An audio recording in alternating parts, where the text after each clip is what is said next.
Welcome to The Artful Exchange, the podcast where art, design and poetry intersect.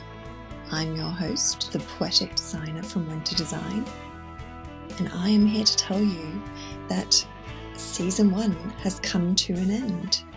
But do not despair, we are back again next year with new and exciting episodes from many other creatives from around the globe. Until then, stay creative and inspired. I am ending this season reading aloud a few poems or Christmas poems from two of my favourite poets.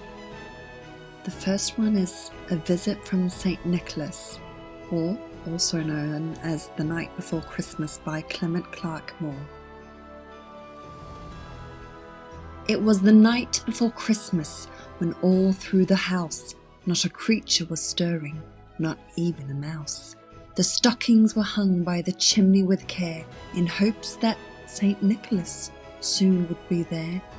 The children were nestled all snug in their beds, while visions of sugar plums danced in their heads. And Mamma in her kerchief and I in my cap had just settled our brains for a long winter's nap.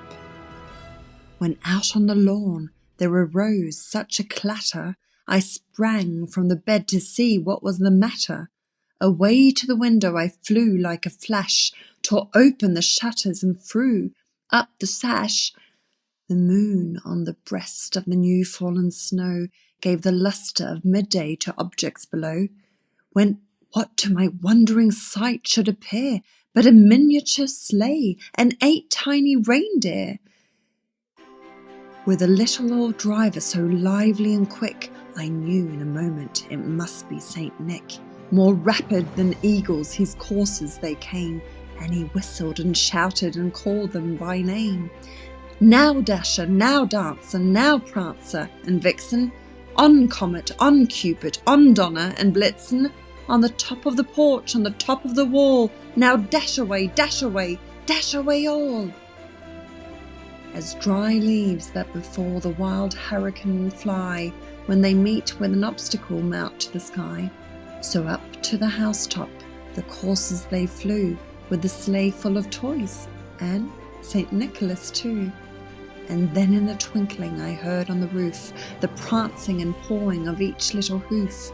As I drew in my head and was turning around, down the chimney St. Nicholas came with a bound. He was dressed all in fur, from his head to his foot, and his clothes were all tarnished with ashes and soot. A bundle of toys he had flung on his back, and he looked like a peddler just opening his pack. His eyes, how they twinkled, his dimples, how merry. His cheeks were like roses, his nose like a cherry. His droll little mouth was drawn up like a bow, and the bird of his chin was as white as the snow. The stump of a pipe he held in his teeth, and the smoke it encircled his head like a wreath. He had a broad face and a little round belly that shook when he laughed, like a bowl full of jelly. He was chubby and plump, a right jolly old elf, and I laughed when I saw him, in spite of myself.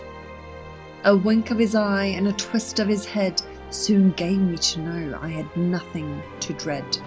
He spoke not a word, but went straight to his work, and filled all the stockings, then turned with a jerk, and laying his finger aside of his nose, and giving a nod, up the chimney he rose. He sprang to his sleigh, to his team gave a whistle, and away they all flew, like the down of a thistle. But I heard him exclaim, ere he drove out of sight, "Happy Christmas to all, and to all a good night."